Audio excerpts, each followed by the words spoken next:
السلام علیکم دوستو، کیسے امید کرتا ہوں کہ آپ سب خیر خیریت سے ہوں گے۔ دوستو، پاکستان بمقابلہ آسٹریلیا کے درمیان پاکستان کرکٹ ٹیم کا سیمی فائنل میچ آج کھیلا گیا۔ دوستو، اس سیمی فائنل میچ میں پاکستان ٹیم کی جانب سے اوپنر بلے باز محمد رضوان نے شاندار بیٹنگ کر کے بڑے ریکارڈ بنا ڈالے ہیں۔ ریکارڈ کے ساتھ ساتھ چھکے بھی بہت اچھے لگائے ہیں اور چوکے بھی۔ اس حوالے سے آپ دوستوں کو تمام تر رپورٹ بتانے والا ہوں کہ کون سے ریکارڈ اپنے نام کیے ہیں پاکستان ٹیم کی جانب سے محمد رضوان نے۔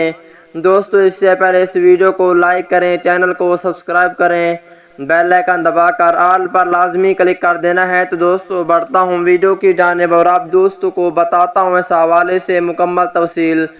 دوستو، ویسے آج پاکستان کرکٹ ٹیم کے کھلاڑیوں نے اتنی اچھی پرفارم نہیں دکھائی ہے، لیکن پاکستان ٹیم کی جانب سے اوپنر بلے باز محمد رضوان نے شاندار بیٹنگ کر کے بڑے ریکارڈ اپنے نام کیے ہیں۔